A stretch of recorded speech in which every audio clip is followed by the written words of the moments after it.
the meeting to order. City of University Heights City Council meeting. Today is September 10th, 2024. We're in the Kennick Room at the Courtyard Marriott Hotel in University Heights because we have a special election in our council chambers. Thanks everyone for coming tonight. We have 5 council present. And first order of business is approval of minutes. Mike sent around the minutes. Is there any additions or corrections to the minutes? Hearing none, minutes are approved by unanimous. No, Pete Damiano just joined. Oh. He just muted himself though. Oh. hey, everybody. Nice to talk with you. Where are you on vacation? We are in rural South Dakota, Ooh, how much so fun the is that? connectivity is marginal. And Okay. we're on our 41st anniversary trip. And Wow. for those of you who know, my wife loves to fish.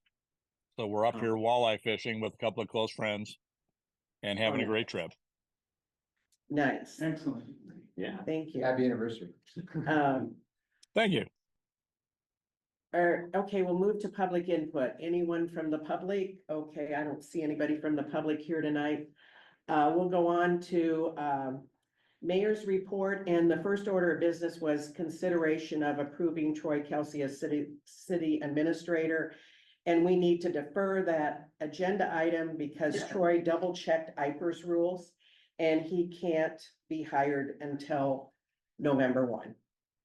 And so now that Pete is on, we can talk about proving the sound permit for the food pantry fundraiser concert, which is September 22nd from 4 to 6:37. And you sent a nice email around, but Pete, why don't you tell everyone about the event? Yes, thank you. So we have done most of you know our band Homebrewed, and the mission of our band is to primarily do fundraisers for nonprofits around the community or even around the Midwest. And we've done a couple before in the grass across from Stella. And we've talked to Lisa Perez at Stella and Paul Moore, and they both have consented to be a part of an event that we would do on Sunday, September 22nd from about 4 to 6:30. There would be a fundraiser for the food bank. And our band Homebrewed would play, as well as Mike Haverkamp's band Acoustic Mayhem, and Mike Kanellis, who used to play with them, is going to join in while they're playing. And what I would love to be able to do is make this some sort of a community event to be able to bring people from all around University Heights together to come and help support the food bank. And they could do that by either paying $5 or a couple of non-perishable items to get in, combined with other opportunities for donating once you're in there or online for people that can't attend. And also doing this with the Iowa Student Dental Association, that they're going to contribute, and also Jill DeYoung, our neighbor, and who works with Hills Bank. And Hills Bank is also going to be a co-sponsor for this event. So just wanted to throw that out to the city council and our chief of police. And that we would be but we are proposing to do this, and there would be a noise ordinance needed or change to be able to allow to do this, and just proposing this to the city council and the community. Yeah, Pete, I think this is wonderful. We talked earlier, and the food pantry has come to us and talked to us about they have a big need. I think this is perfect. I think you talked to the food pantry too, right? People. Yes, we've done a number of fundraisers with them and have talked with them, and they're excited about the opportunity to collaborate. And in addition, Jerry Zimmerman and Maggie's Pizza, they have their mobile pizza wagon, and they were going to bring that and contribute toward the food bank. And then, probably something like $10 for a pizza, and perhaps some sort of a dessert or cookie that Lisa Edeker, a neighbor, has considered contributing. And that would all be a part of the raising the money for the food bank. Yeah, that's wonderful, you know, and I talked to you about passing around a flyer. And I talked to Mhm. Stephanie Gahn about it, because Stephanie has done it, and Mary Panther has always said, let me help with anything like that. And maybe you can, and then Pat Yagi, maybe you can organize some of that too, Stephanie? Absolutely. Yeah, And- so and that Stephanie- everybody gets a flyer, yeah. Yeah, And Stephanie, if you want, I'd be happy to draft something, or if you want to come up with something, that would be fine too. okay, I'm not as great with the computer stuff as others, so if you wanna draft something, that'd be great. And, Sure. And we'll get it printed up I'm- at the office. yeah, but I'll be in charge of getting it sent out to all the residents. That would be great. Thank you. Yeah, You know, one of the other things I was thinking about, Pete, you know, when you asked me what to do with that, since it's an away football game that weekend and it's gonna be at Paul Moore's lot, we have that big folding sandwich signboard that we could put something up on a Thursday or so, just at Paul Moore's site announcing that concert, which would be about as good as advertising as you can get for the neighborhood and everybody else. So. No, yeah, that's a good point.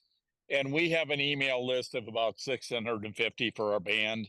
And so we'll send that out to that. And then the Iowa Student Dental Association will also be recruiting people to be a part of that. And they're doing something the week prior. It's like a pickleball tournament up in North Liberty. And the money that goes from there to the North Liberty Food Bank, and then from this event will go toward the community food bank. Yeah, that's wonderful. And Lisa Moore, of course, will put it on the city website. She always gets everything up there. Yeah, and whatever way you think we can make this a community event would be great. That's great. Yeah, any other comments? I think it's great. We all think it's great. Everybody's nodding their heads. I know it's hard to say I'm not in supportive of doing something for the food bank, so thank you. Thank you, Pete. We'll go on to, legal report and, you don't have anybody have questions for Steve? Okay, and the city clerk report. We'll go there next. I submitted my written report. The only thing, as I mentioned with that is the liquor licenses for the Marriott, and we're here tonight, the Marriott Bistro and the Heights Rooftop are both up for annual renewal. They have done all of their online application to the Department of Alcoholic Beverages. Chief Akers has conducted a background check. There are no questions. Terry Gert, the building inspector, has done a structure inspection, so everything's in order. It just needs to be simple resolutions because they are two separate entities. They need to be done as separate. Thank you, Mike. So the first one is, approve the liquor license renewal for Marriott Bistro. Is there a motion? motion. Motion by Steph. Is there a second? I'll second.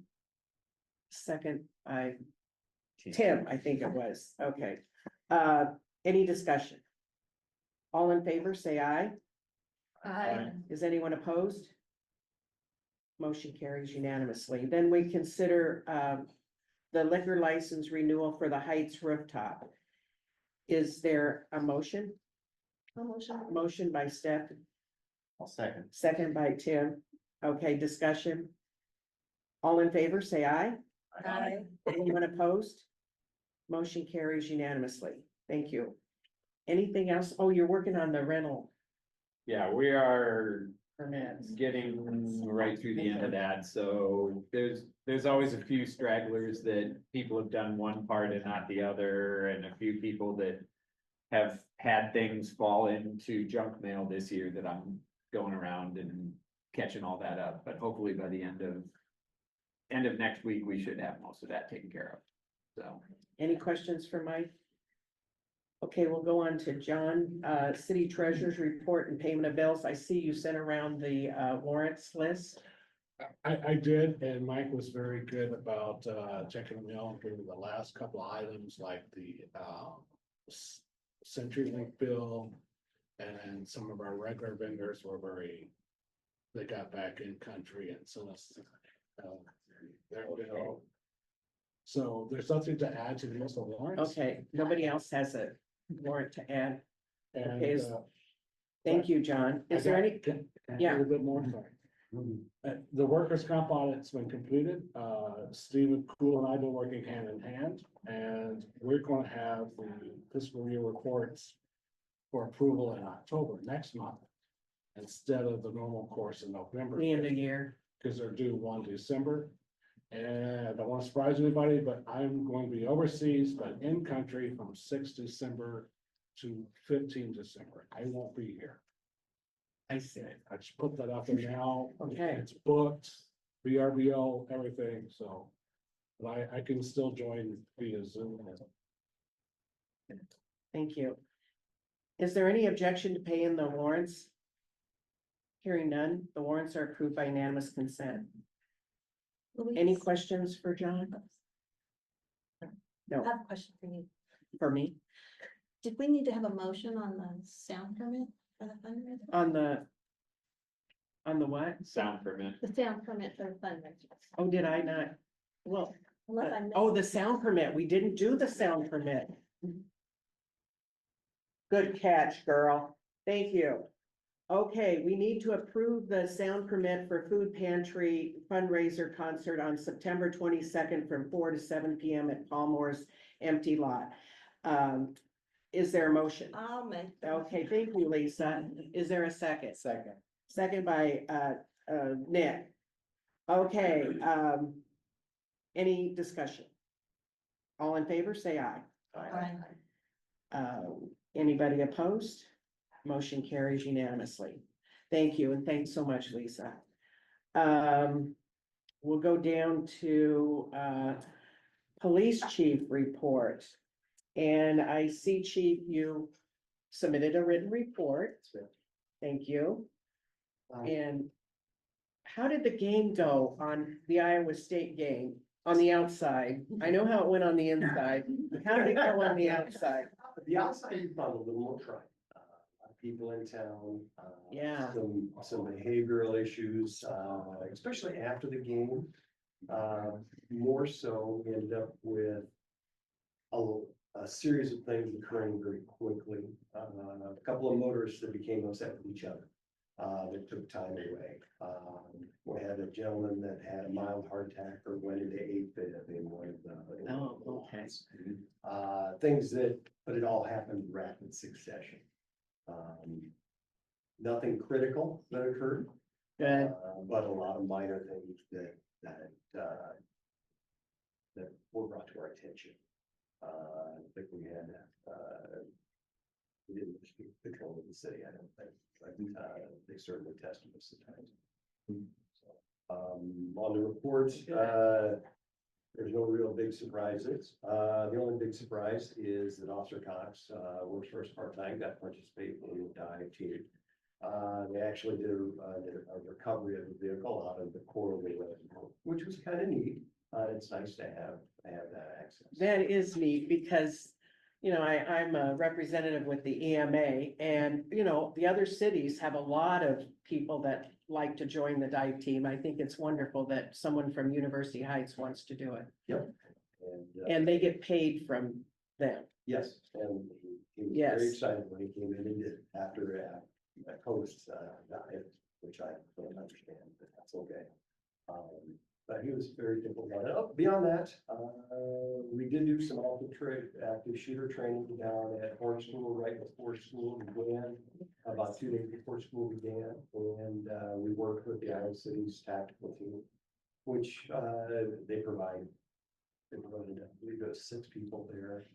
Good training for the teachers, had a great interaction with them. As well as we prep for the school, just in case something goes wrong. Question? Thanks, Chief. Any questions for Chief? Okay, we'll go on. Thank you. Now, Stephanie, did you have anything to add? No, I don't. Okay. We'll go on to finance and Nick had submitted a written report and what did you want to talk about? Yeah, I The don't, report? I guess I defer to Steve on how, or were you in terms of how formal to be, but, I've been talking for a little while about asking Lori to do the job of reviewing the books to make sure that we're complying with our annual audit. I appreciate, Louise giving me feedback on potential hourly rates of pay that might be appropriate. And so we had, she had suggested the 35, and I put that in my report as a possible hourly rate to pay her. In speaking with her about this, she thought it would probably be a half hour on a typical month or to an hour. Just to kind of do what she would believe needs to be done. She may need a little time though to catch up because it's been a while since it's been done properly at least. So I would just ask for council support. And again, I don't know if we need something more It could be a formal. simple motion. So I move to offer Lori $35 per hour to do I think we call it the reconciliation, or review the reconciliations each month. Okay, is there a second? One second. Second by Lisa. Any discussion? All in favor, say aye. Aye. Is anyone opposed? Motion carries unanimously. And then your report, did you want to say anything there? I just was, with the porta potty location, I just was kind of throwing that out there. It seems like I saw that be an issue around town in a variety of ways where porta potties are right up next to neighbors. Seems like it's led to some conflict, and so I was talking to the chief about this, and that, I think, chief, I don't want to put words in your mouth, but I think the idea of a 5-foot kind of buffer between the property line where the porta potty sits, seemed to make sense, and so I don't have any specific change to an ordinance, that I'm suggesting right now. I just wanted to throw that out to council to maybe think about, just in case anybody hadn't talked to the chief or heard about the issue, I guess, as of now. But I'd be curious if anybody does have feedback about that. Are we getting lots of complaints or is it just limited to one? Or There was the one, but I've also, if you walk around town, you see them placed sometimes where you think, gosh, if I lived there. That's not what especially when can have a smell, a little bit. It just, once it was brought to my attention, I guess I was a little surprised at how many were put right on the property line. I think Chief could speak to it better than I can. There are several throughout town that are placed on side yards, that wouldn't meet the 5-foot setback. One in particular is right on the property. And that, I wouldn't call that. The ones around town, like I said, you see that, I can think of 2 or 3 where they're set on a side yard and it would be within a 5-yard, or a 5-foot setback. so is it a visual issue or is it a smell issue we're talking about or both or I think it's probably. both? It's- And then if you were to have one too close to the property line, depending upon which way the door is set, where is a line? As you approach on your neighbor's property, and then approaches the backyard right away. So you take that into consideration as well, if you're just a foot or 2 off the property.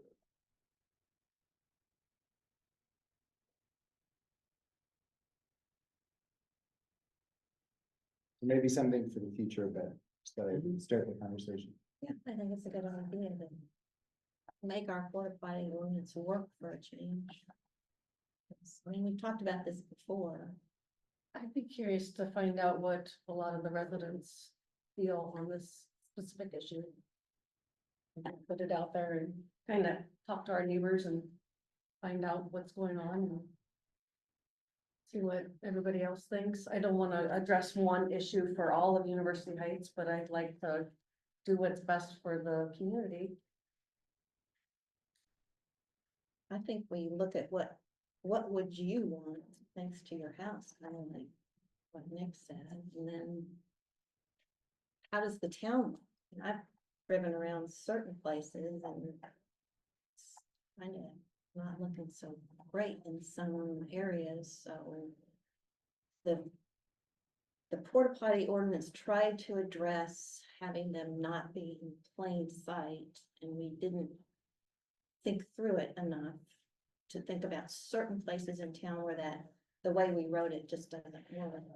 And then the way people interpret that is lean something up against it, or it's this high off the ground and the rest of it's been plainly seen. I mean, I know that when we first addressed this, I wasn't on the council, and the town was looking pretty bad, and it goes in waves, and I think we could address some of these things, including the setback, because I don't think neighbors are always comfortable voicing something to the person that owns the property.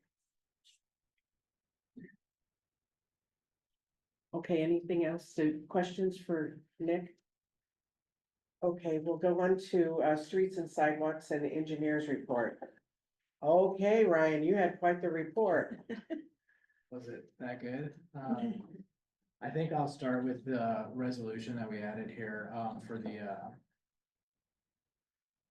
MS4 permit for, so we have a DNR permit with the city, or the city has a permit with the Iowa DNR, which is a 5-year permit. It runs from April to April. So it would be from April of 2025 to April of 2030. Is what this application would be for, and that application for the permit renewal is due November 1 of this year. And with that application submission, which the application's included on the report, but there needs to be a fee paid, which is a $1,250 permit fee for that 5-year permit. And that is what the resolution is for tonight. Resolution number 2436 is authorizing the mayor to sign and submit the Iowa DNR MS4 permit, which if you didn't read everything in the report, that's the municipal separate storm sewer system. That's what that stands for. So it's essentially just the storm system in town, and Iowa DNR regulates that system and discharge from it. So that's for the 5-year permit renewal application, and that includes a fee of $1,250. So Okay, let's go ahead and consider resolution number 2436. Is there a motion? Nick, is there a second? Second. Second by Stephanie. Any discussion? You know, we reviewed this of when it started, just because I had to answer a lot of questions about this, and it's 20 years ago, really. It was 2006. Yeah. So we've been involved with this for quite a while. So we'll do a roll call vote. Don, Aye. Herbold, Aye. Moore, Aye. Schroeder, Aye. Swales. Motion carries 5-0. Thank you so much. And now, what do you want to talk about next? Well, I guess I don't know if there's any specific questions on the report. I'll just go down the list here, but so Melrose Complete Street Project. We've, as I said in the report, we had put together a few concepts, and I don't know if everyone had a chance to take a look at that conceptual layout that we sort of landed on.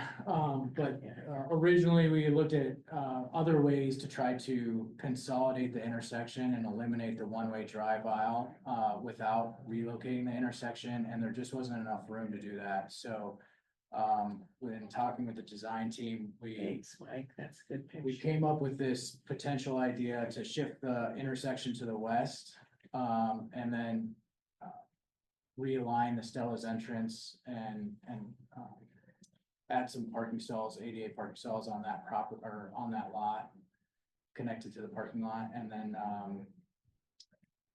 yeah, just realign the intersection so that the north and south streets are at least closer to perpendicular to Melrose.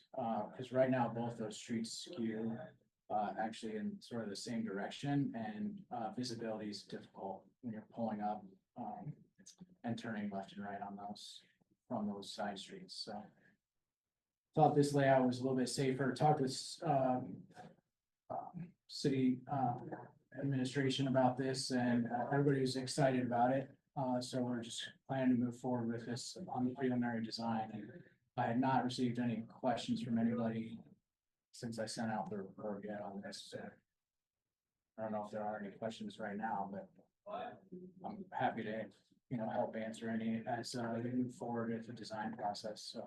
I just want to point out, this is just a concept at this point, so all we were working through was talking kind of with Paul Moore and trying to answer some of his concerns for the time being, and then making the decision of like, this is what we're gonna shoot for and try to do this, so now the design team will start putting together preliminary plans based off this concept layout for the intersection.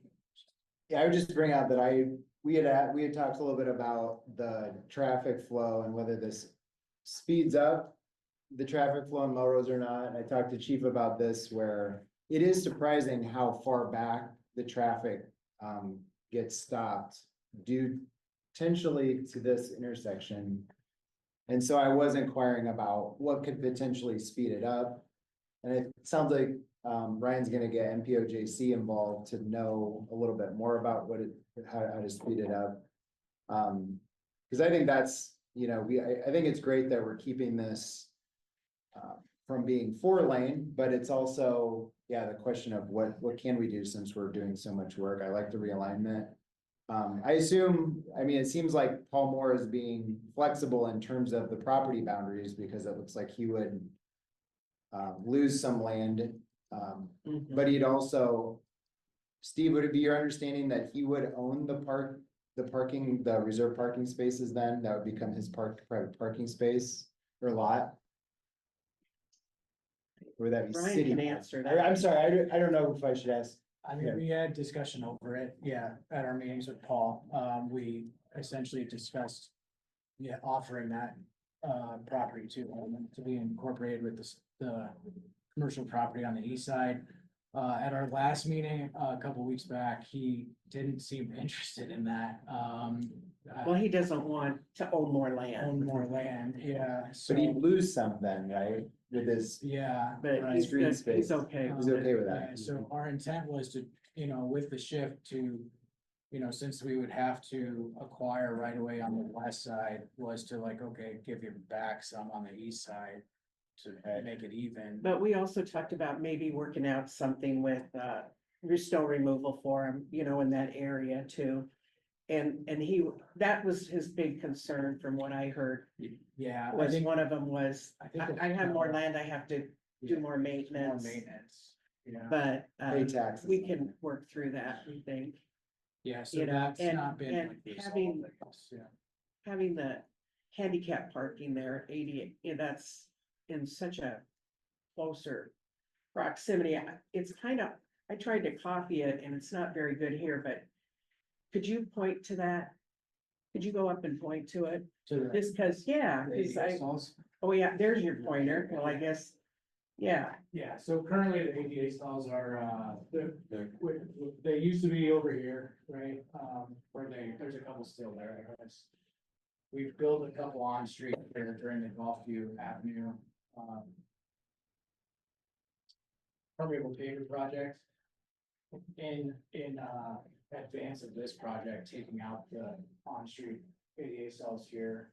But with this realignment, what we could do is we could move them basically right up to the building. Which I guess in our thought would be safer and better for users, so. Thought that was kind of a win-win for the commercial businesses, but.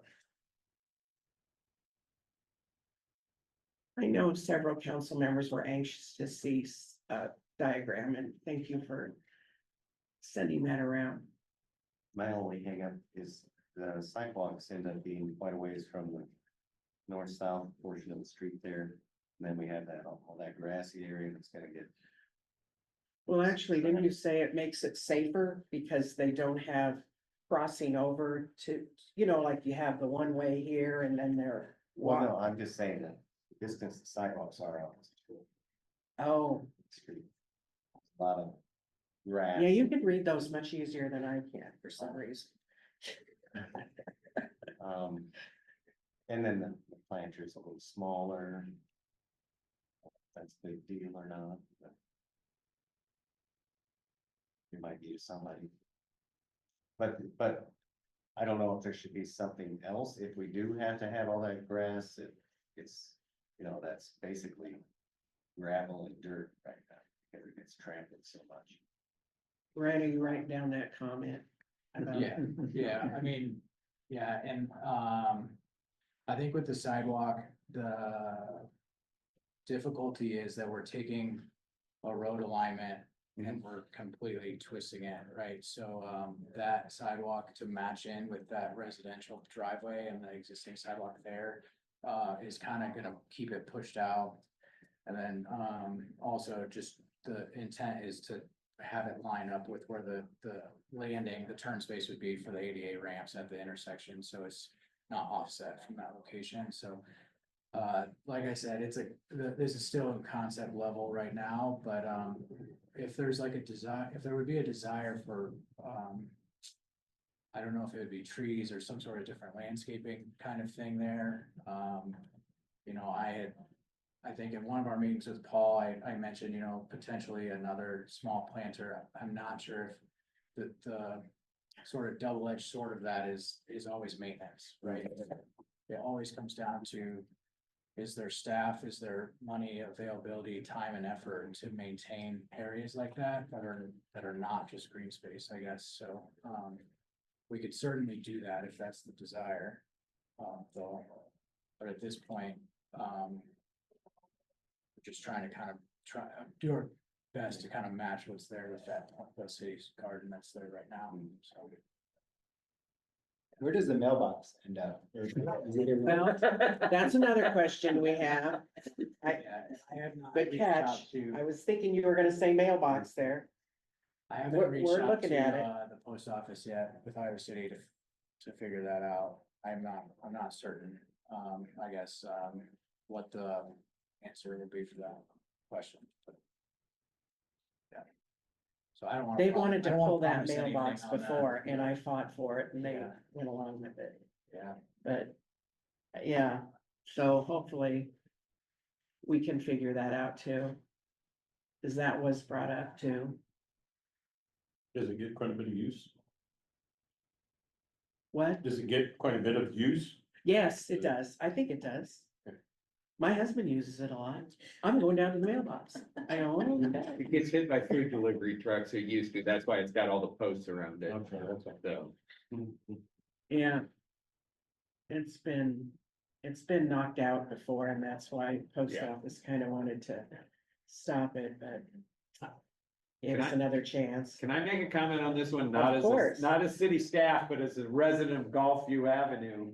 This looks so much better because the current existing where you're turning right through here, there are so many bicycle, pedestrian, car conflicts. Exactly. Because you're coming on both sides, and I will also tell you numerous times that I'm either in my car and my bicycle here on the west side of Gulfview. And somebody pulls up next to me that wants to turn east, and I have to roll my window down and say, this is a two-way street right here. So that happens Yeah, almost weekly, that somebody will pull up next to you and you're like, no. So to eliminate all the conflicts that happen here where you've got people, this is a much better lineup. even Paul liked it, the alignment part, Yeah. aligning up with this street. Sorry, one more question. Right, so with the snow removal, if the city were gonna handle the snow removal, how would that work? I mean, cause would the city be pushing, you can't push over the brick in front of the reserve spaces, can you?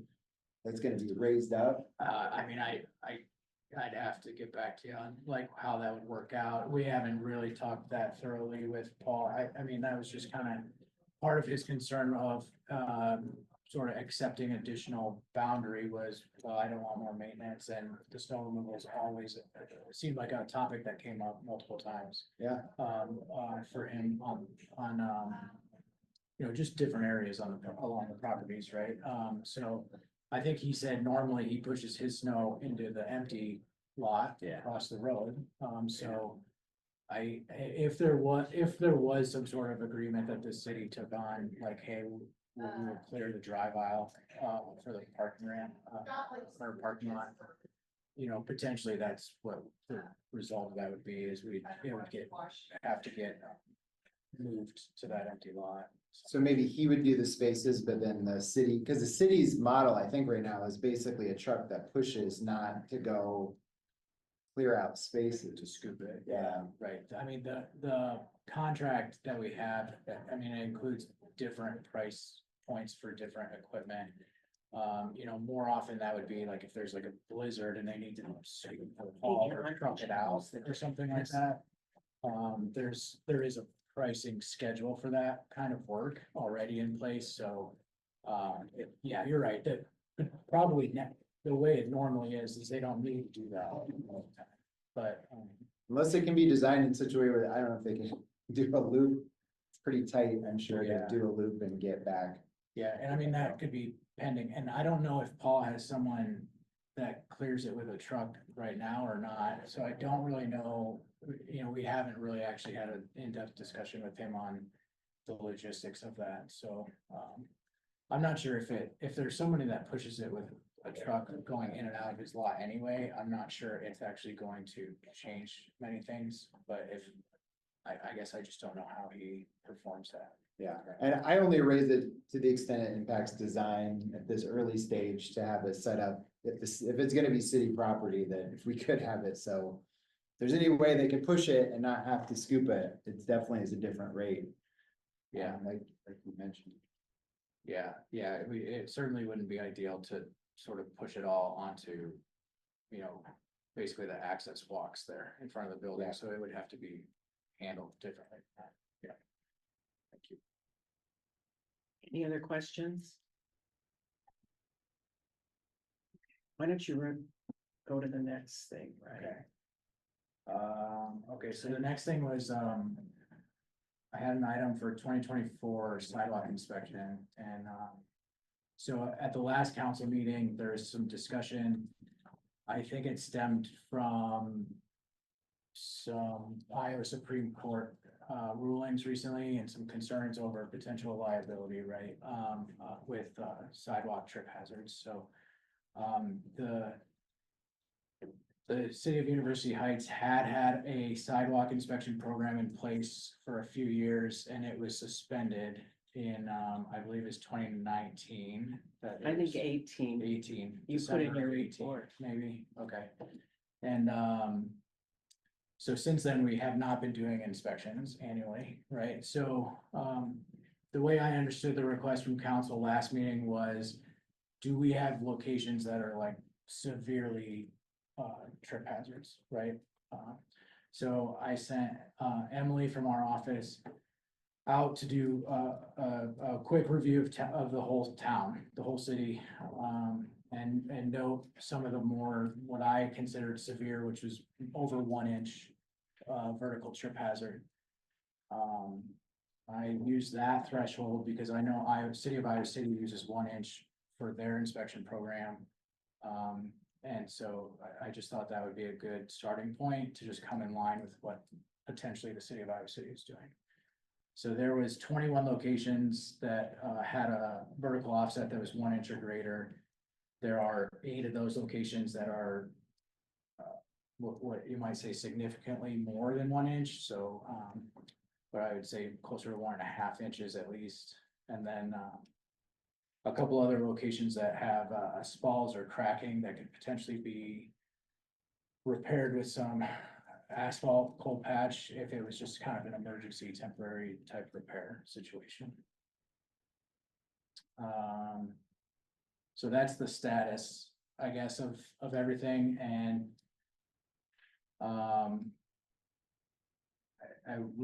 I did list some things. I'm not necessarily recommending a certain option here, but there was some discussion also about, you know, whether the city would just elect to do a project to pay to remove and replace these or make repairs to these. So, you know, there are potentially a couple options that maybe before the city, and one is to potentially grind those locations or cut them so that they are not so abrupt, the change in vertical between two sidewalk panels. As sort of a temporary emergency repair.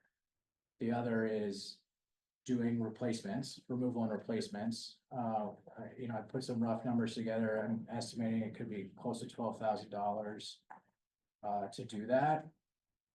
But we would, in order to achieve that this year, it's gonna be a little more difficult at this point in the season.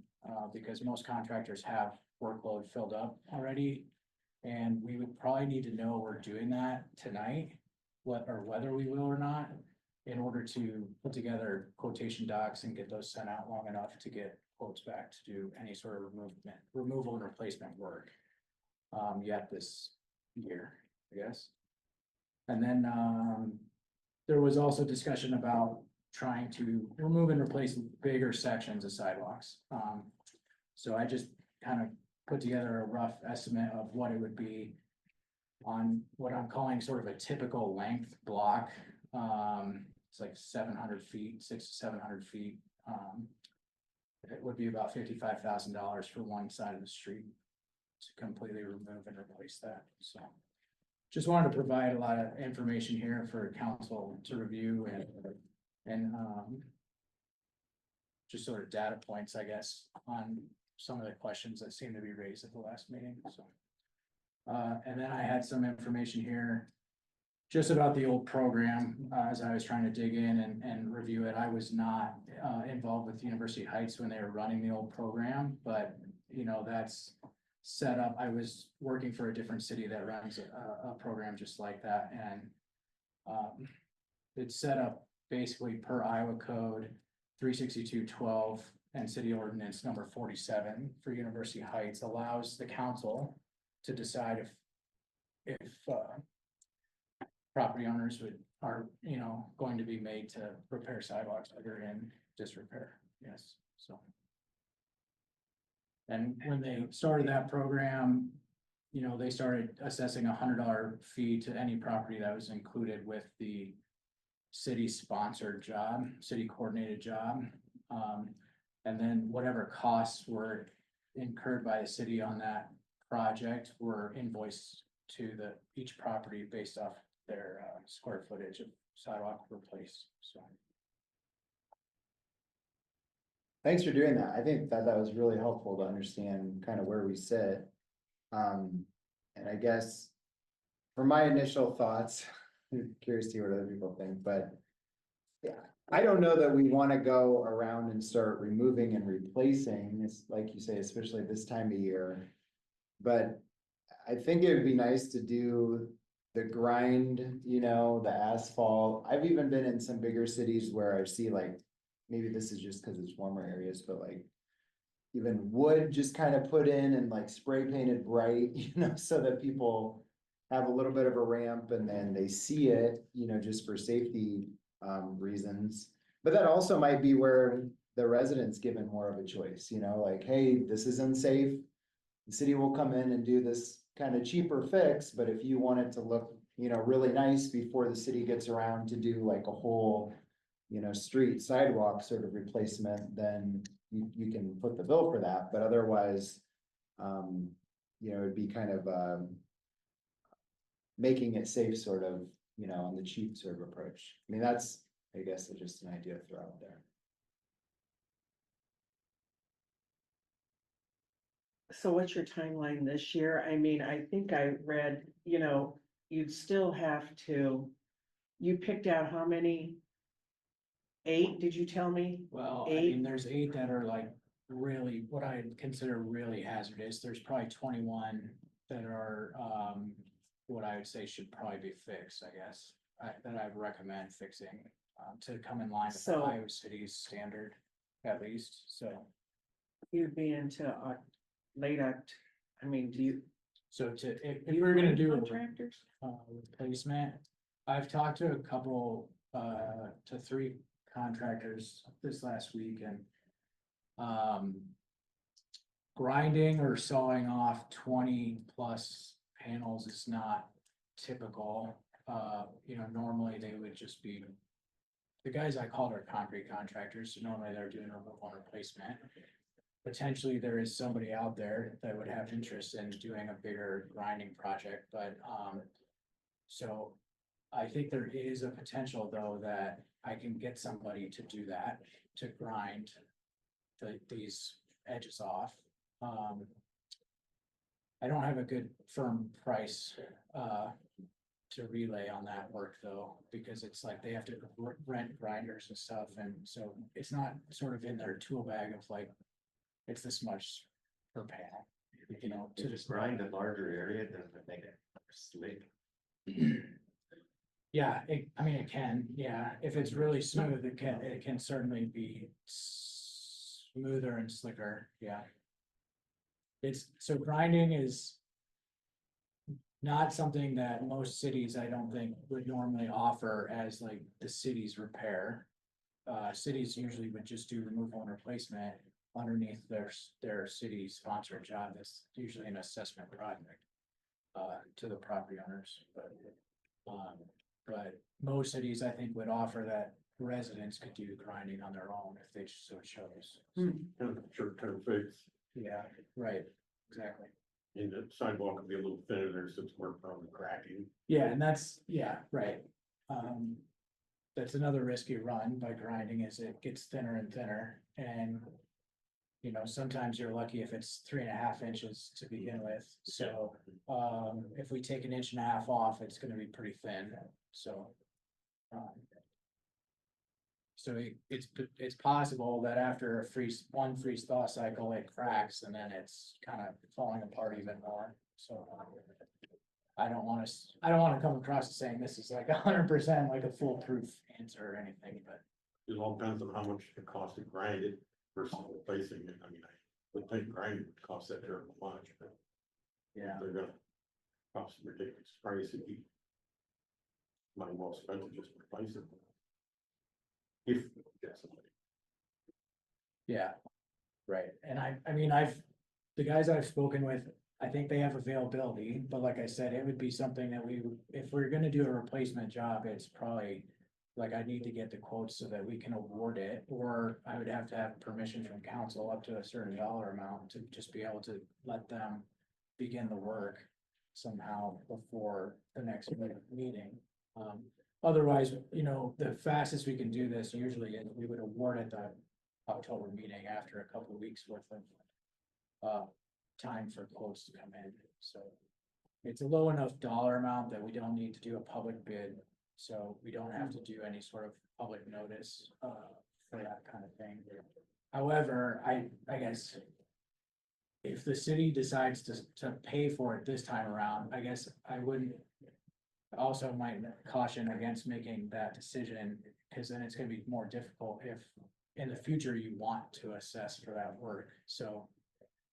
You know, it's not easily forgotten by a neighbor that somebody else's sidewalk got replaced for free. And then you try to make someone, you know, next door pay the next year if we decide to implement the inspection program again, so. I mean, there's a lot of variables to probably think through. Could I ask, do you have a sense of where these are in terms of like what property owners would be, if they were to pay for it, where they'd be located? Like, is it all kind of bunched together or is it really just scattered? I know some places don't have sidewalks and some are brand new, like Melrose, Sunset, but Yeah. Bunch of Koja there on the south side there, it's pretty rough shape. As far as the worst ones, though, I guess I didn't look exactly at whether there's a grouping of them per se, no, but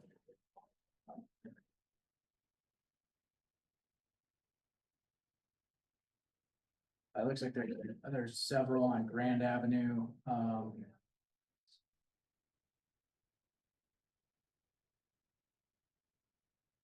Yeah, there are some on Closure. Yeah, sorry, I don't have a good. it sounds like these are, you consider these out of compliance, and if they're. If the city's looking for 1 inch and we have 1 inch plus, and then some that are more. I mean, yeah, if you have a program, then they would be out of compliance. The University Heights program was 3/4 of an inch when it was in play. And Coralville uses 3/4 of an inch. Iowa City is actually the highest. So that's why I'm sort of proposing that 1 inch would be like your minimum threshold probably. I think I looked at Cedar Rapids and they were using 1/4 of an inch. Which is Oh, my goodness. very, very small, but that's what they're using, so, yeah. So, yeah, anything that exceeds 1 inch, I would consider probably It- out it's- of compliance. The sad part is a couple of them are on Kosher, you got some really nice sidewalk, and then you got a panel that dropped. Well, the panel that dropped is one that should be replaced, so it's almost sad to see somebody grind off the good panel just for the sake of getting rid of the trip hazard, because now you've ruined two panels. If I may, as a resident on Kosher who walks with and without dog. I love walking up Monroe because it's nice now. This is my capacity as a citizen, as a treasurer, but. You know, we sometimes, people knock on the doors and they promote this scene where they'll drill holes in the sidewalk and then like, force of concrete or something down. Salt. Polyfill or something? Poly- Yeah, to lift the sidewalk up, is that a viable option? I mean, keep in mind, I'm an accountant. I'm not an engineer. I think it's almost the same cost as I replacing just, the panel. because that maybe, if Yeah, you're I've sending got rain to you. like- Contractor that contacts me a lot wants to do some of that, and I think I mentioned it to Ryan, like.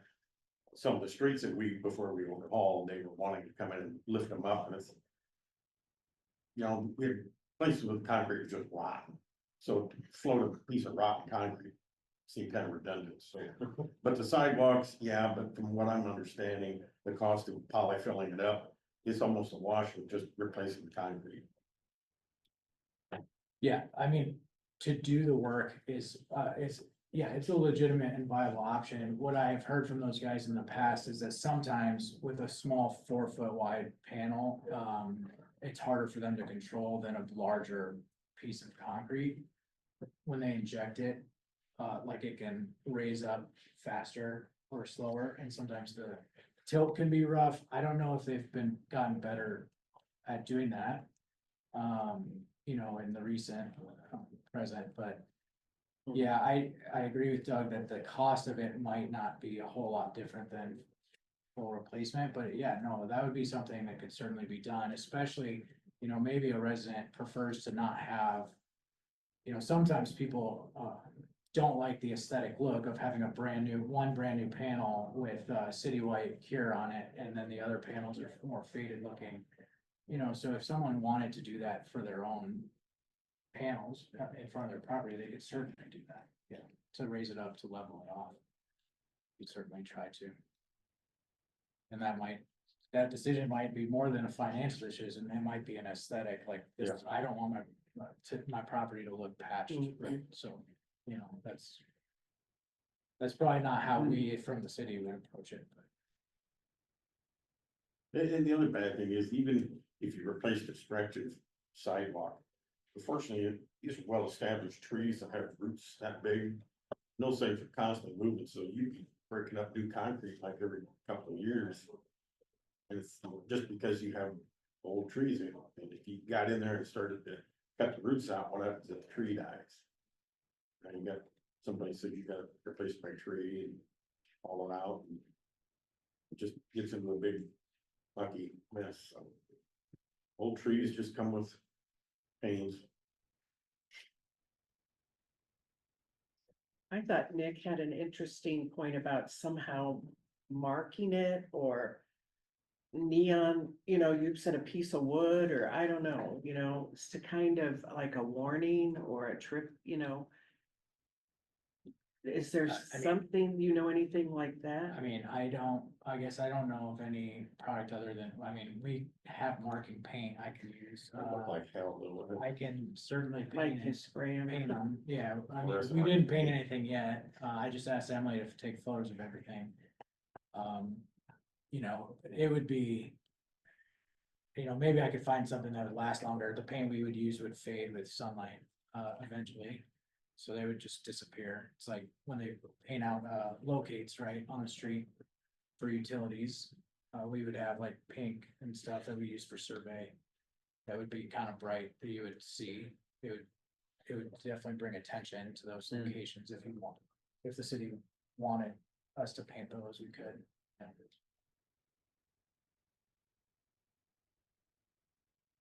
Steve, do you have any, oh, sorry. Steve, do you have any insight? I mean, in terms of, we're trying to, make this in a sense safe, not just for the city, like you kind of think mentioned last time, not just for city liability, but so that people don't actually get hurt also. And so and then there is the clear, liability for the city, though. Yeah, I mean, the city's knowledge of it, the inspection, confirms what we, what we were wondering, I guess, doesn't confirm it, but tells us where things appear to be out of balance. In terms of the safety program, I mean, that's, I think, what the standards are for, is to give you some guidance, and it sounds like different communities, as we've known, kind of look at it differently. I think when they get to that 1-inch tolerance, it's sort of think that's what the city's looked at in the past. Seems like the council will be well advised to get some sort of a plan to address it. I mean, the code clearly gives the council the authority to ask or require that the adjoining property owners make the repairs. So, whether you do that now, do that next year, I mean, that's up to you. My sense of concrete, I'm no specialist, but, those situations like that don't tend to get better over time. Well, and I think back in 2018, the hope was that the city would get in the financial position to be able to go around and, replace these at the same time so that it wasn't just hit or miss and piecemeal. But I don't know if that's still where we're heading or not, but if we were, then it would seem like maybe just a temporary fix to get, and, to that point, again, maybe giving the land, the homeowner the ability to do it a different way, whether it's replacement or mud, jacking or whatever, to make it look the way they want to look it, but the way they want it to look. But if they don't, then we would be coming in with, asphalt or a grinder or paint, or wood. It's a picture of like St. Louis where there's a piece of wood and then they put bright green paint on it to like show that Yeah. that's a trip hazard, and the wood is, I think, a temporary. Could that be Fix. something Russ could do, or, I don't know, Ryan? So I mean, I think there's certainly maybe something that we could do with Russ if there's a situation like that where. I think my recommendation would be that he just attempt to put some cold patch asphalt in it to create a wedge. Yeah. So like, He just does add that. some asphalt to that panel that's lower so that vertical offset's now gone, it's tapered over 8 inches or something, now that asphalt won't last forever, it'll freeze off and it's gonna be thin on one end, right, really thin on one end, so. But it'd be a temporary fix. But it could be a temporary thing that would make it so that at least if somebody hit their toe there, it won't be like this abrupt vertical face, yeah. And then when you shovel this winter, it'll all be gone. Yeah, well, Maybe, I don't know. right, or when people are shoveling, they'll be thanking you because they won't hit that edge, so, but yeah, right, there's a potential that they'll scoop up some of that coal patch. How long do we give homeowners to resolve sidewalk Yeah, issues? do you know that Month, 6 months? I can't remember what the requirement is. code says? It's probably at least 30 days. I can't remember exactly what we're 30 days. doing. The council's always been much more generous than that, particularly when the council has contracted with a company to give us sort of a volume discount. Historically, do the homeowners fix it themselves, or do you end up hiring us to get a contractor to come in and do it, or? In the past, they get a choice. Yeah, the council, I think, is always given the choice, unless it's just some isolated, incident, but anytime there's been a section of town or the whole town where somebody did a survey and the city was saying, we're gonna require that these particular spots be repaired, the council has always engaged a contractor to, kind of give a bullet price, and then given individual homeowners the option of opting into that program or fixing it themselves. And I don't, I can't give you any data, but I think by far, most people say, yeah, we'll go with your guy. My next follow-up question was, if we give them 30 days, they say, well, I can't get a guy for 60, can we extend it? Oh, yeah, no, yeah, I think so. I think that's a minimum requirement. And Okay. Council's never Yeah, done we that. don't And do you have to, 30. particularly, if you've got 2 panels that you need replaced, getting somebody out there may not be a real quick job. I suppose if the guy doesn't have anything to do, he gets there tomorrow, but I think a lot of times you're gonna be down the road a ways. I think it's more like a 60-90 day. It seems like by the time you get all that coordinated, this is a next year job.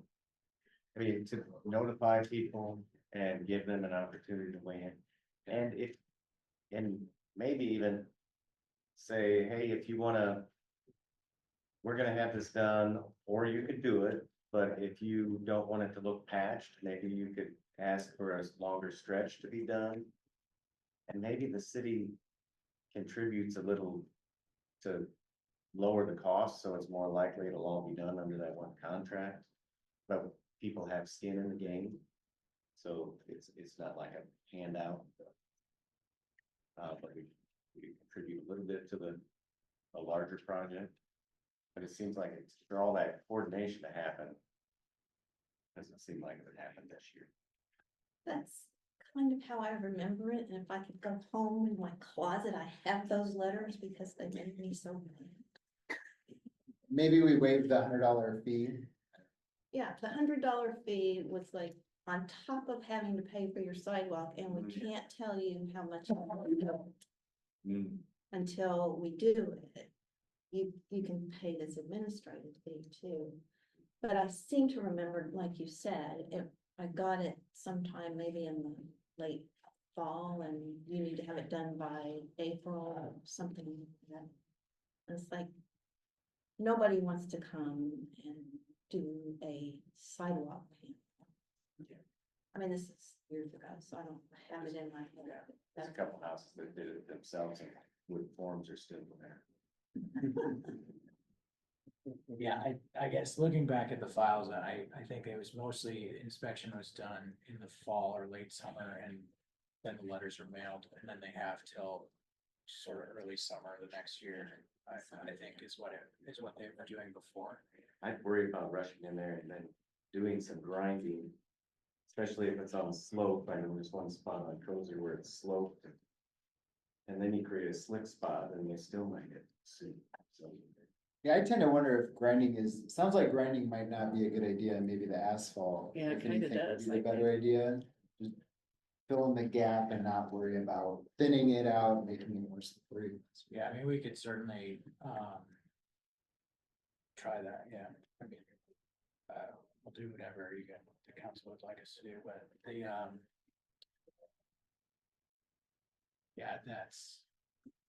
I mean, any repairs like that are not probably typical from what I'm used to doing, so I guess, yeah, we can certainly do that way though.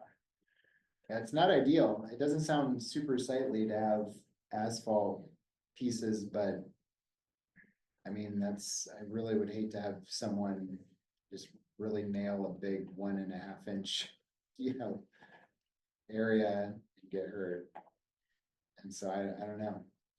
So if we do asphalt for now, it's kind of a short-term patch and give the owner 3 months, 6 months to get it replaced. That way we're off the liability end of things.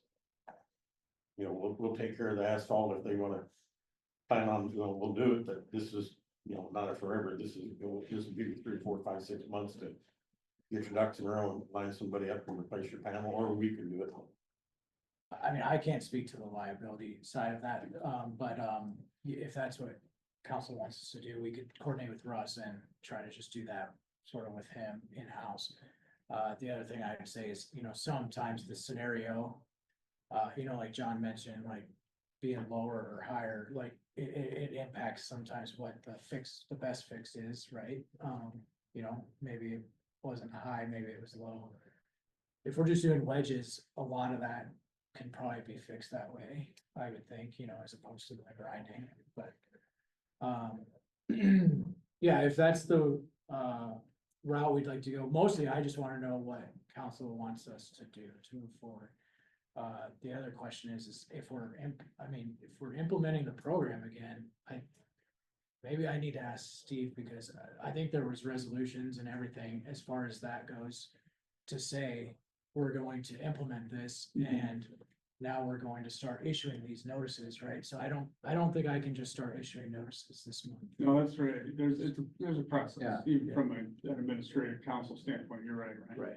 Can I ask one quick question? If you put down asphalt, this may be a dumb question, but if you put it down and someone doesn't like the look of it and they decide to do something different, is that big of a deal to chip asphalt away?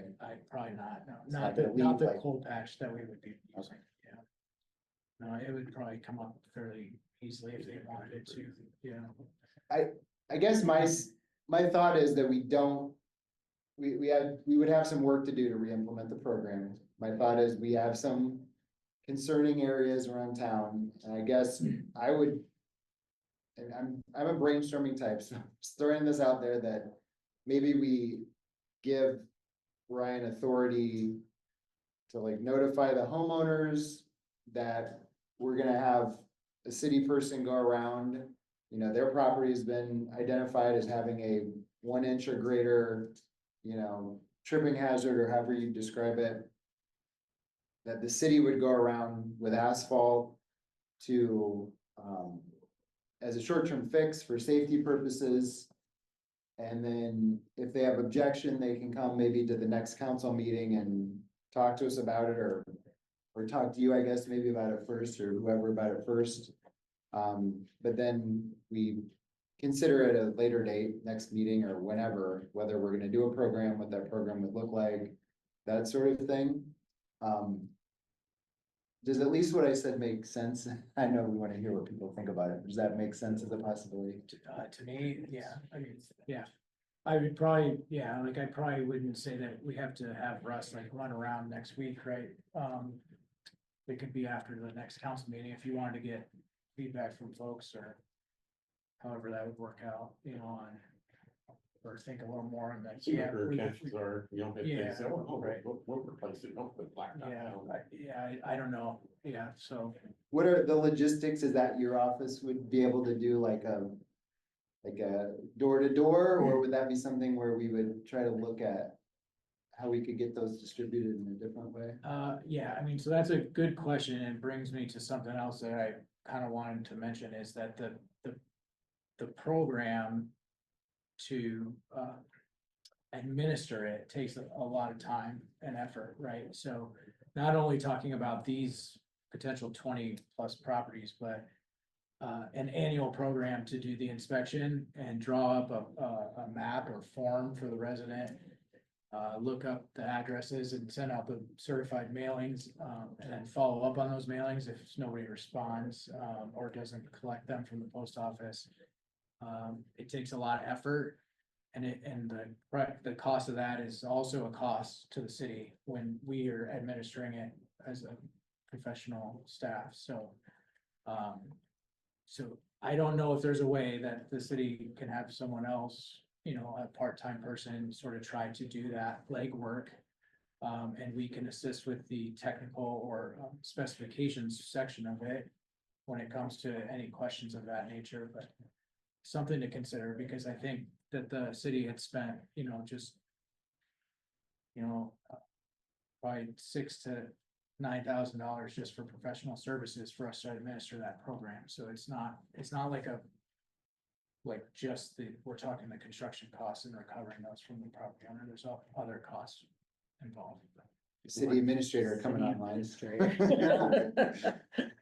I mean, right, that's. I was thinking it's, city administrator too. I will say in the past, I don't know if this will happen, but just to give you something to think about. In the past, there have been reactions to people like when you talk about doing anything to subsidize maybe part of the project, and people say, well, nobody, subsidized mine when I had to do it, and then you have people say, hey, why do I have to pay to repair my sidewalk, but people across the street don't even have a sidewalk, so why don't they have to put one in? So sometimes there'll be some feedback is all I'm saying. And somebody made this comment, it is a process, it is kind of a difficult one, do you grind this one off or raise this one off or, old trees? There's no easy solutions in my mind. It's tough because, yeah, some people have sidewalks, some people don't, some are new, some are old. But also, some people may, drive on theirs more. Some people may have public utilities who come in and break it up and don't fix it super great. There's just a lot of variability. That's why I would like, and some people are really inheriting some old sidewalks. And I'd like to be able to move toward in the future where the city does that as part of the road and, it's part of a program that we can just fund for fairness. But, with what we're facing, that I just think that seems like I appreciate that insight. And I think it'd be something to talk to future city administrator about what they could do, because I think that would be potentially a perfect fit for them. But also just in the short term, I guess, I'm curious what council thinks about, an asphalt, program just for this, project, honestly, not really a program, just a project to kind of rush us into compliance for safety this fall. Understanding that it's not a long-term fix, but And it's temporary. So. But I'm glad you brought that up, Steve, because I was talking to Ryan about it and I said, people who have the worst sidewalks are getting rewarded for a temporary, I mean, you know what I mean? Yeah. You have to consider that. I mean, I just heard you, as you talk about that with ordinances and you gotta consider fairness, so I'm glad you brought that up, because but we do have to do, it is just a temporary fix, and and I think that's acceptable. What's our policy on homeowners having contractors come and drive on their sidewalks and they damage them? Well. I Our don't new have a sidewalk- Policy, Our new sidewalk there on Sunset, yeah, I our know, neighbor had a truck with a ton and a half of sand on, and he was driving up and down that. Lisa and I brand were new talking concrete. about that. He had skid loaders on it, and I'm thinking, that's a brand new sidewalk, I know, and if you break that, who's paying for that? Well, they don't, yeah, I mean, so there is no authority for that, whoever's driving on the sidewalk to be driving on it. So whoever's driving on it, in my mind, would be responsible for paying for it in that example, Doug. Not the homeowner, or do you think? the Well, you might, homeowner you can might, go after ask the them? Well, homeowner, they're yeah, contract. you might do that too, but that shouldn't be happening. and remember when the white sidewalk up there by, Bob's house, up there at the corner of Oak Crest and Sunset. And they had, remember that one winter, they had some, like a truck driving down it to scoop the sidewalk, and we had to stop that immediately, you know what I mean? And they were tearing out the grass on the side and, something, We had that snow and it hadn't frosted. Yeah, yet, you, ground was kind of in your area. new, and they just sunk. Yeah, we the had to ice. stop that immediately because they're heavy equipment plus tearing out, the lawn and stuff, That's yeah. a mess. Yeah, but you do see trucks along Sunset that are taking down a tree or something or, yeah. But. I know, A lot of heavy equipment only in the culture, trust me. That one. yeah, so. Ryan, you're gonna work on that? Did you get enough direction? well, I I wasn't know. telling, I was asking too, I know. council if they. But I feel like silence is agreement. I mean, I'm glad to go door to door where I can, it's a police escort, I guess. Yeah, I'm gonna send Emily to the police. See how she does. Just throw her in the fire. Well, are there places on that map where somebody has a large amount done? I mean, I remember in 2018, one of my neighbors had like 10 panels. That's way down the street. I used to call everybody my name. So is there anything? I don't know that answer. Okay. I was attempting not to spend a whole lot of time and effort and money on doing a very in-depth review. This was just supposed to be sort of a brief exercise. At least provide some input on like the status of things. So if the direction is like, hey, at least look at those 20 to 30 spots or something a little bit closer to see what they look like, and then we can make some other decisions on that. I can certainly do that. I mean, cause the other option is Russ just, or whoever just goes around with asphalt and fixes it, leaves a note, says I fixed it. If you contact council, that might be more efficient if you don't think people would care, depending, I'm trying to visualize how this will look. Yeah, it's a good question. I mean, it would certainly be more efficient if it's something that the city is just doing and paying for to kind of make the access safer. You know, I would know the addresses, so I could just give Russ a list and he can just go and find those spots, and that would be literally the fastest way you could handle them. Would be that, but I don't know what kind of notice you would need to provide. Doug, can you help me? What kind of the question is, I'm not very. if good we at do that. that and the type property of owner's thing. upset about it, do they have some sort of recourse, right? I guess is maybe the question. I don't know the answer to that. Yeah, Steve, is there a precedent for that? I mean, just going around and throwing some asphalt to fix these little spots without doing, I was trying to suggest a process where they could voice their Yeah. concern and all of that and have noticed, that's what I would prefer. But I know this is gonna cost a lot more to do two kind of, Yeah, couple things I would say. One is, it is the city's sidewalk, so I mean, we can, you know, in terms of right, which is not what you're asking, but it is the city's sidewalk. In the past, I think that the council has tried as best it can to give some kind of notice, because people come home and there's paint on their sidewalk, you know, and they're wondering what's this mean? Remember that? And, you know, and sometimes it meant, well, the utility company was out there. I think there's less of that today because of the one call, Iowa one call, whatever it's called, you know, that you see a lot of paint in places, you don't know what it is. But when people came home and found paint all over their sidewalks and they're like, well, who's telling me this and who's painting this? And I don't think anybody was particularly offended, but they thought that some communication would be nice. So I think giving people at least a heads up would be good. You know, city website, is that That's what I was thinking. is that sufficient, you know, No. no, you know, I mean, so you know. It certainly wouldn't be a bad idea if you could put a postcard in the mail or something, but I realize that does take time and energy and. or is it something where maybe one person is going out and marking with just even temporary, like bright paint where Russ is gonna go, that, you know, if they marked it and left a generic flyer in everyone's mailbox that said, you know, where you see paint is gonna be asphalt unless you contact this number. I'm just throwing out different ideas. Yeah, I know, that's I'd like good. this to be efficient, but I also don't wanna Yeah, make people alarmed that things are starting to happen on their own. I wonder if we're rushing into this too quickly, and then what if people see that the city put down these asphalt patches and they think that's an acceptable thing to do on their sidewalks, and then we end up with people putting asphalt all over the place. I mean, well, the city did it, city's fine with it. I mean, and it's not a good fix. I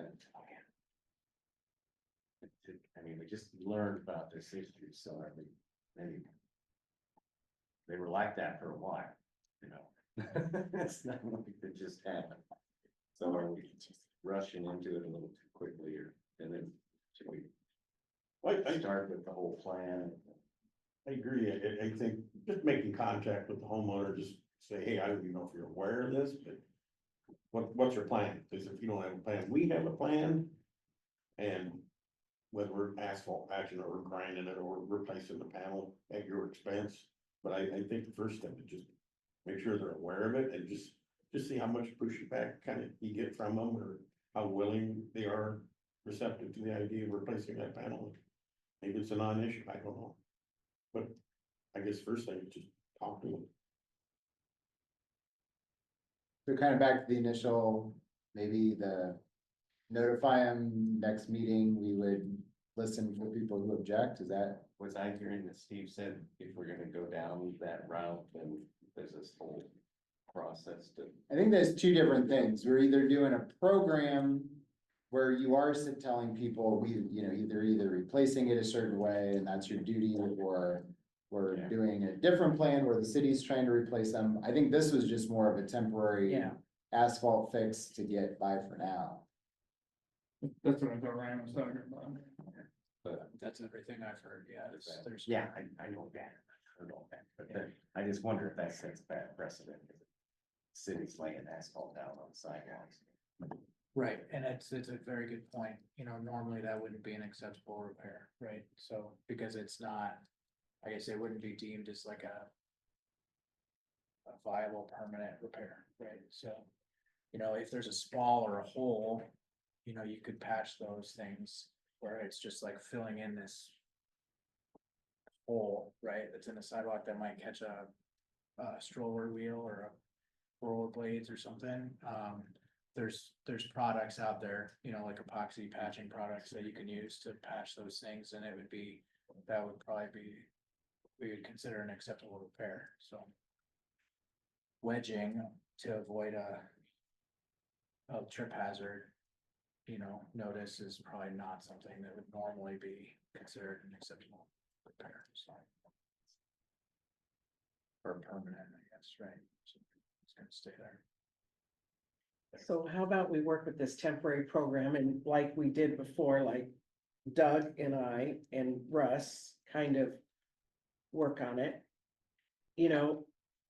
After, we get 28, I don't know, I thought we were down to 8 really bad ones, but maybe it's more like 20. I know you need to look at it. Well, so there's 8 that I would say are really bad. There are 21, 22, 23 that are what would meet the threshold for Iowa City. And so I guess, so there's maybe 2 different layers there. You could decide, okay, there's 8 of them that are like severe, like 1.5 inches. And maybe those are the 8 we focus on right now. And the ones that are right at 1 inch or 1 1/8 or 1.25 inches, you just decide if you're gonna implement a program and then serve notice to those addresses, but I can certainly at least go back and provide addresses to these locations for Louise and Doug and make a list that way of these ones that we'd probably pull out and focus on more immediately if there is something gonna be done. Yeah, does that seem Does like that a- sound good? I'm in support of, Luis and Doug. And then Yeah. Louise and Doug will maybe go out and review those Does or. that sound okay, Lisa? You didn't shake your head. There, thank you. Good head shake. So do you need anything else from me than, other than the addresses of those locations, do you think, Yeah. for now, or? what I mean, else we're would you kind like? of gonna be the city administrator for now, Okay, and if we need a special meeting or something, we'll figure that out too. okay. Okay. Thank you. And was there any, we need to. Okay, no, we don't have any other Not on my items. list. Is that right? Luckily, I only had 3. Well, thank you, but Yeah. that was good And work. we got our Ryan. resolution done, Yeah, we already did that, okay. Thank you, Ryan. Yep. And Doug, you didn't have anything, right? We're good now, right? I think, I did put on all the storm drain stickers, that's complete. I had a second tube of that glue to hold those Oh, yeah. open to water stickers, so. They should Good. all be completed, but if I missed any, please let me know, but I'm pretty thorough, I look around my electric bike and double check Great. everything, so I think I'm good. Thank you. Okay, so then we'll go to building, zoning and sanitation, and Tim sent around a written report. Thank you for that, Tim. And discussion, we decided we'd start discussion of zoning commission recommendations to the city council. And did did some people have a chance to talk to? You know, they wanted to check, I know you wanted to check on some things. Yeah, I had somebody I wanted to meet with and it's just not possible. Yeah, I know, the month kind of went, so, Steve also did a nice outline of what the zoning commission did. And, I don't know where we want to start. Will you have a suggestion, Steve? Oh.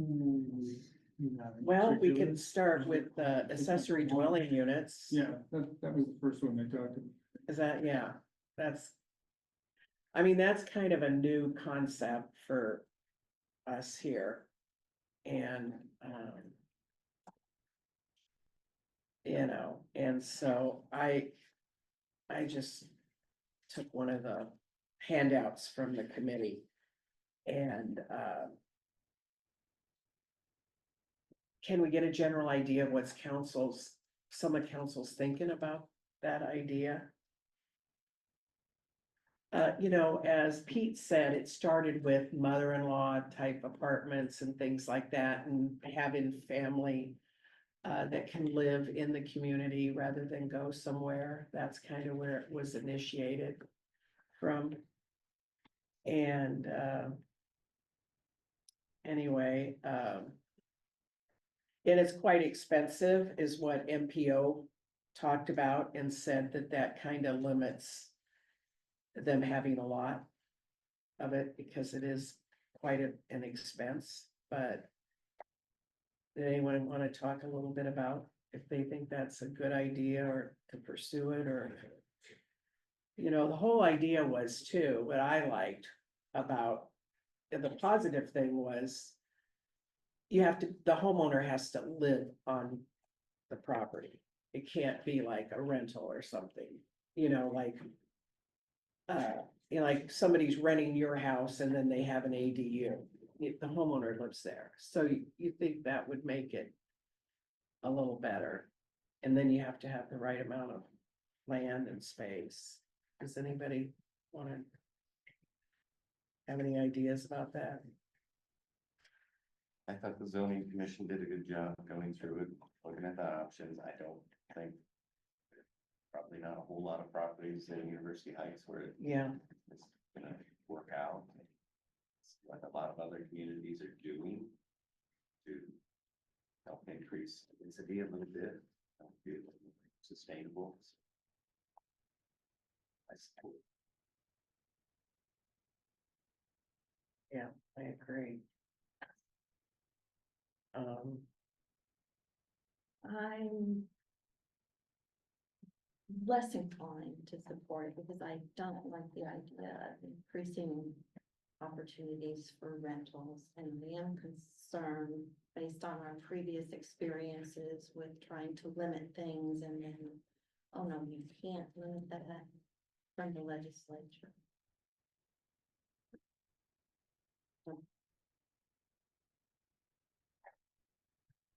I think there's certain things that maybe you could allow that don't include having a rental space in terms of allowing expansion of for families that want to stay. But I am concerned about having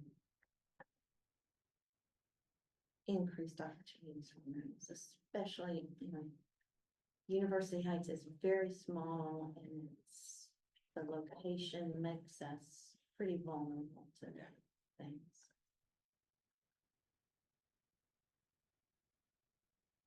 The Peninsula neighborhood is great, but it was designed that way.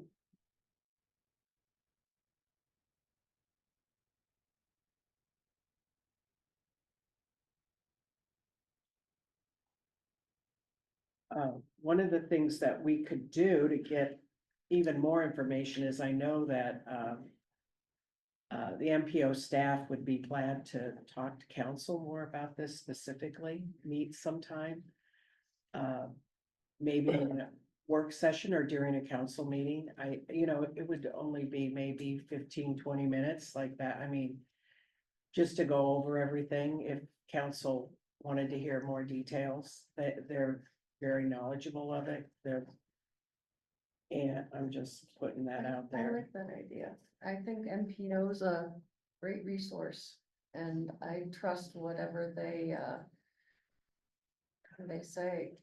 Well, they'll lay out what the pros and the cons are. Cause like Lisa said, there's some cons to it here in University Heights and there's some pros to it.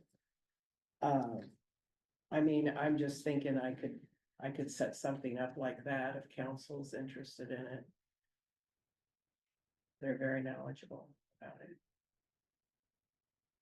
So that was part of the zoning commission's recommendations, the other, to clarify these other two zoning ordinances about the garage and the patio. Mhm. Is that another thing that's supposed to be talked about right now? If we move those forward without table this part of it? Or what can we do without giving here? I guess is you're gonna be told you can do whatever you want to Yeah. do. I don't. For me, I don't see a point in saying, we're gonna do this, but we're not sure about this, Well, I since thought it's all. The whole since reason we it's had all- the zoning commission start was to clarify those two zoning ordinance items, the garage and the patio. And They're all, I think these are all zoning. Like, so. I would It's just me saying that. accessory dwelling unit is tied to those. It's not tied to those, but. If you're gonna amend an ordinance. I guess you can do kind of. So it's trouble, it's Hmm. more work to. It's, the zoning ordinance is something that typically the council doesn't sort of, piecemeal, change. Having said that, if there's reasons to do it, I mean, absolutely you can do it. And, saying, well, listen, there's three parts of this that are not controversial. Let's get going on those while we consider the other. And that makes, it's not really my place to tell you what makes sense, but that makes sense to me. But if but it also makes sense to me that you would do it all at once. I don't know that there's any waiting. I know that there was two homeowners who they may be waiting to see what happens to the possible changes in the zoning ordinance on those sort of non-controversial things. So in that regard, not holding that up might make sense, but it's really the council's prerogative. So I'm not much help, sorry. There, yeah, the other one was putting an addition on your house parallel with the existing wall. As long as it didn't get any closer to the property line. Mhm. They changed their. Plan. I'm just saying. There's all for one property. Well, I think the one property that had talked about it. I'm not saying everybody in town is, I'm just saying that one property. I talked to her a couple of times. She shared she's concerned about rentals also, and she said they had changed the plan. I'm just saying. I think, I don't know about the other two.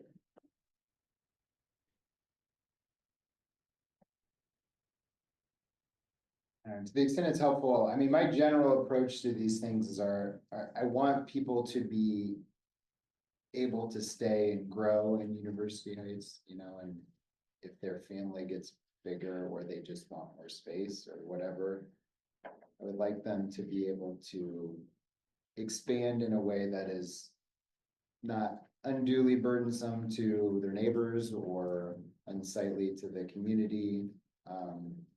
So I think it's possible that it would mean building more, space above garages.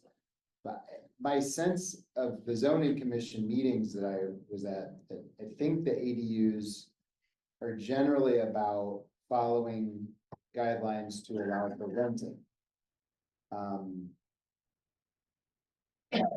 So that So in terms of that one, whether it's a rental or not, I think when I asked that question in one of those meetings, it was that if you make it a rental, it makes the homeowner more able to do it because when they go to sell the house, then it's, I think that the idea was it was more marketable. But I don't know, I think Lisa had a good point about we are kind of a unique community with the size of our lots and I guess I don't know what I would almost want, you know, the Board of Adjustments to kind of, you know, to know that and be able to hopefully reach to keep people in the community, but not necessarily lead to more rentals, because I do have that concern that even if we said the guardrail is, yeah, you have to live on the property, well, we've already seen that the Iowa legislature can say, hey, you know, those restrictions you have, too bad, you can't enforce those, so. Yeah, and then I think for me, the garage one, I think that was already the way that I thought that the code read, the ordinance read. And then the parkland, I think that's a good change. I don't know in terms of examples of the parallel existing wall in terms of whether that would impact, you know, again, I'm more kind of starting with, I want people to be able to potentially add on, so that I suppose that would be consistent with that, being able to add on to grow your house so you could stay in the community, because we are limited in our larger houses, and so that's where I've seen a lot of people leave, that they're just, I can't, you know, I can't Mhm. add the space that I Yeah. need, so I'm gonna move out of town, and I think Right, that's right. unfortunate when we lose people that we like having in the community, so. That wasn't exactly helpful, I was just kind of giving my sense of Yeah. how I approach these.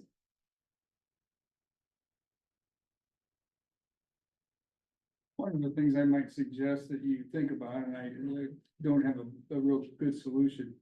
I think the zoning commission spent a good amount of time, and I think that it's really, its best job to come to the consensus and the recommendations that it has provided. I think it also did its best job to get the word out to what was going on. It's kind of a tough climb to get people interested to come to a zoning commission meeting and, city council meeting, and I don't need to tell you all that, but what happens oftentimes when an issue of significance changes, then, you know, people come and say, well, you know, why didn't you tell us you were doing this? And I don't mean to laugh, I don't mean to, you know, make fun of anyone's position, but when you're a council member or a mayor or even a staff member, it's, you don't know what else to do. It's like, we couldn't have given you more possible notice of this. But it's just, I really, you know, I'm a parent, I'm an active person. It's for a lot of people, it's just it's a tough decision, you know, do I go to my kid's soccer game? Do I go to a zoning commission meeting? Whatever it might be. And only when something changes and it's sort of done, sometimes do people sort of really turn out and say, gosh, if we just would have known. So having lived through that about 17 times, my suggestion to the council is whatever approach you take is to try, just as the zoning commission did. To try to get the word out that, hey, we're looking at changes. I think that most of these changes are fairly non-controversial or not earth-shaking, even if people might take one side or the other of, you know, whether you allow the continuation of a non-conformity or something like this, but the ADU one will get people's attention, and it did to some extent at the zoning commission community meeting.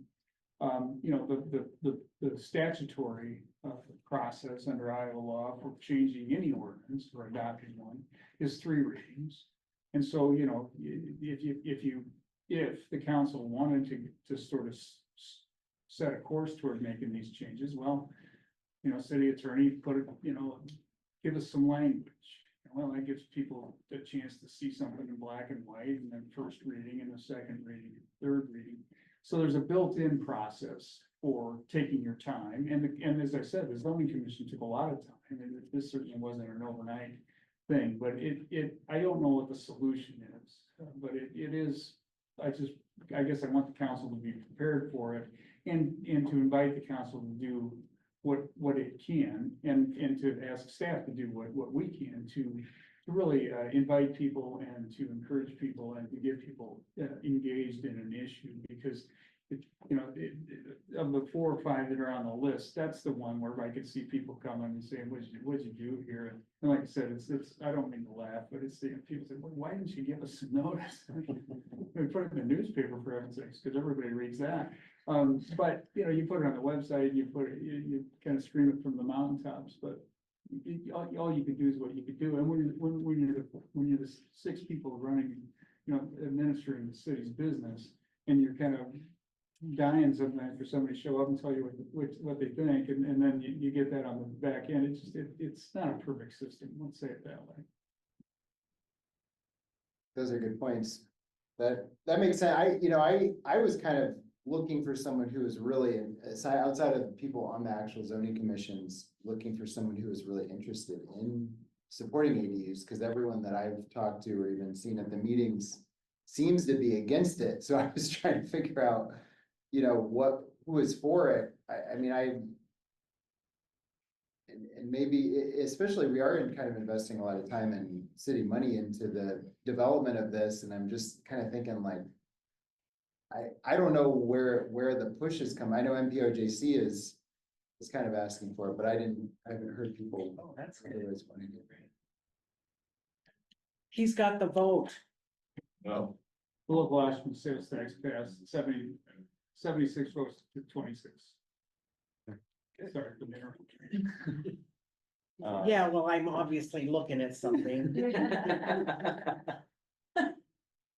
That's good news. Good. And I'm not like pushing the ADU thing. But if we do, I would be all for setting it aside and getting more input on it, decoupling it from these other things, because those are fixes to the zoning ordinance that aren't gonna make anybody angry. And if we leave them together, then they get coupled with the ADU units, and then we don't make any progress in making the zoning ordinance. So I would suggest we move forward with the other items and pull the ADUs aside and get more feedback on those. Because yes, I was thinking the zoning commission got all the feedback and moved forward, but yes, I was at the meeting and most of the comments were not in support of out of fear of what could happen. Which is something to Yeah. consider. Yeah. And, We are in a vulnerable spot. Excuse me. Sorry. No, you could also kind of have it both ways if you want. Well, I mean, so I could draft, there's nothing that would be at all wrong with having 2 proposed ordinances for the next meeting, one that tackles those other issues and one that tackles the ADUs. They're both amending the zoning ordinance, but it would give the council an easy way to say yes to these 3, but no to this one, or we want to hold on that if you wanted to do it that way.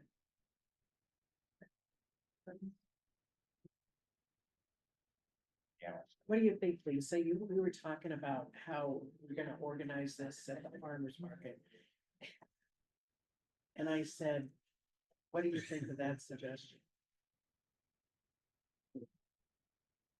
Is that music on? This might be our greatest council meeting. Very recording. For my microphone right now. Okay, just wondered. Sorry. What is going on? Yeah, it's in the next room, Okay, so. I thought maybe the music over here was. No. Yeah, okay. No, Mike, turn that off. Yeah, I turned that off. Some way more I- stuff over there. If you certainly name clearly. That's, sounds okay. Is that draft 2? Draft 2. I like that. Or just. That sound, you're nodding. Draft the one Doug. and then. We're gonna be. You have, let's see, 1, 2, 3, I mean, there are 4, aren't there 4 things outside of the ADUs? Is it for? I couldn't, Yeah, I think there was the, parks, yeah. That's highly controversial. is it? Well, so what about, I guess, what about the idea of kind of a combination of what Tim said and what Steve said, you know, maybe do the 4. But then maybe hold off even on drafting the ADUs if that's gonna send the wrong signal that we're like charging forward on something that's controversial. What do you think of that? You like it? Yeah. Yeah, it seems, I'm gonna say that. Okay. Got it. Okay, very good. Did you have anything else to add, Tim? No, Okay. Thank you. We'll go on to e-government and, Lisa, you sent around your e-government report. Thank you for that. Any questions for Lisa? Did I you? want to say thank you to Ryan for the map.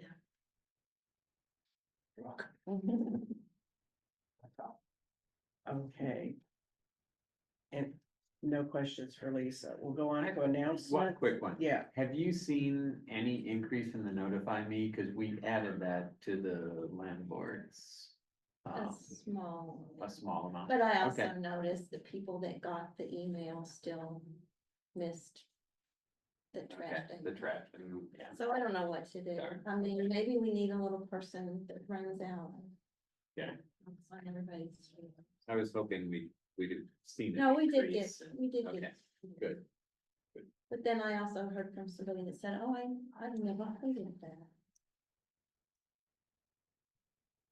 that's a very helpful. does anyone have any announcements? Is there any objection to adjournment tonight? Hearing none, the meeting's adjourned by unanimous consent. Thanks, everyone.